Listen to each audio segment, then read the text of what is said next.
દર્શક મિત્રો, ડેલી બોડેલી ન્યૂઝમાં આપનું હાર્દિક સ્વાગત કરું છું. મયુદ્દીન ખત્રી.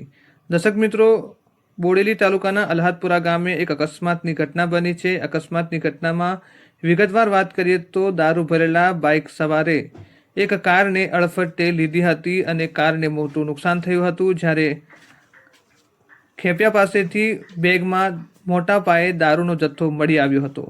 સમગ્ર ઘટનાની જાણ બોડેલી પોલીસને કરવામાં આવી હતી. બોડેલી પોલીસ પણ ઘટના સ્થળે પહોંચી હતી અને આગળની કાયદેસરની કાર્યવાહી હાથ ધરી છે.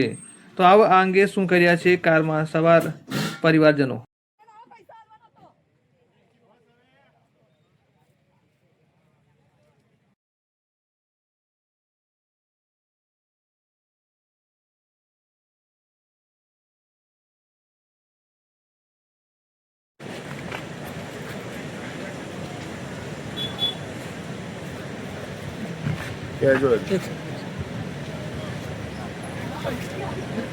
Okay done.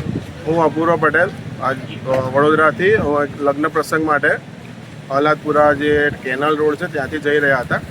એ દરમિયાન જ્યારે કેનલ ક્રોસ કરતાં કરતાં એક પૂર ઝડપે બાઇક સવાર આવ્યો કે જે આગળનો અમારી ગાડીને પૂરેપૂરી ઠોકીને જતો રહ્યો. જોતાં માલુમ પડ્યું કે પૂરેપૂરો પીધેલી હાલતમાં હતો, પ્લસ કે એની સાથે એટલા બધા બિયર્સ ને દારૂ ભર્યું, એની બાઇકમાં પણ એટલું બધું દારૂ ભર્યું છે, જેનો વિડીયો મારફતે તમે જોઈ શકો છો કે આ રીતનું માલુમ પડે છે કે ઘણા સમયથી આ રોડ પર આ વસ્તુ ચાલતી આવી છે. આજે અમારી ગાડીમાં નાના છોકરા હતા, 2 વર્ષથી લઈને 7 વર્ષ સુધીના 4 છોકરાઓ હતા અમારી જોડે. એના કારણે કે બધા જ નાના છોકરાઓ પણ એટલા ડરી ગયા હતા અને એ એવી હાલતમાં છે કે એને જ ખબર નથી કે એને શું કર્યું છે. ઉલટાનો અમને કહે છે કે તમારી સ્પીડ હતી, જેમ કે તમે જોશો તો કે આગળ સ્પીડ બ્રેકર છે, સ્પીડ બ્રેકર બાદ તરત જ એ ગાડી મારેમાં ઠોકાઈ છે.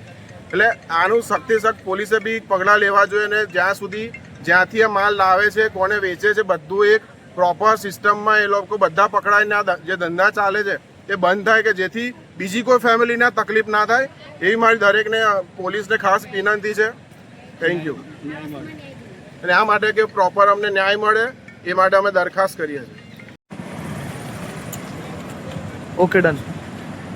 મારું નામ ઉર્વશી પટેલ છે. અમે વડોદરાના નિવાસી છે અને અહીંયા પોચિંદ્રા મુકામે લગ્ન પ્રસંગ માટે જઈ રહ્યા હતા.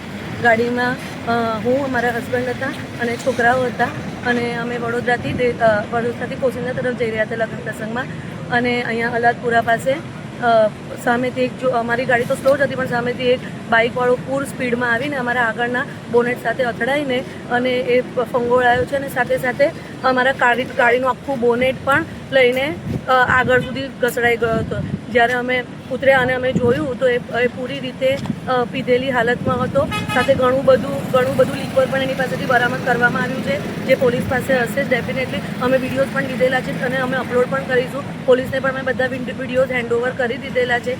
આજે આ ગાડીનું આટલું બધું નુકસાન થયું છે તો છે જ, પણ એની સાથે સાથે અમે ગાડીમાં બેસેલા તમામ જેટલા લોકો હતા એ અમે તો ડરી જ ગયા છે. સાથે અમારા જેટલા બાળકો હતા ને એ અતિશય ડરી ગયા છે, કશું બોલવાની હાલતમાં નથી. હવે આવી કન્ડિશનમાં જો અમને કશું થઈ જાય તો એનું જવાબદાર કોણ હતું? તો પછી આજે અહીંયા આટલું બધું પીવાય છે તો એ કોના કારણે? અને અહીંયા બધું એટલે અહીંયા તમે અહીંયા ઊભા પણ રહેશો ને એટલી બધી તમને સુવાની દુર્ગંધ આવી રહેલી છે પીવાની. તો આટલું બધું બધાની નજરની સમક્ષ થઈ રહેલું છે તો લોકો કેવી રીતે જોઈ શકે છે? અને ડેફિનેટલી ને કોઈને તો ખબર હશે જ કે આ બધા વિસ્તારોમાં આ બધી ઘટનાઓ થઈ રહેલી છે. અને કેનાલ રોડ તો તમને ખબર જ છે કે ધમધમતો વિસ્તાર છે ને આ જગ્યાએ જો આવી બધી વસ્તુઓ થાય તો આજે અમારો જીવ છે, કાલ ઉઠીને બીજા 4 જણાનો જીવ જશે તો એનું જવાબદાર કોણ છે? નામ પેલા બોલી. મારું નામ ઉર્વશી પટેલ.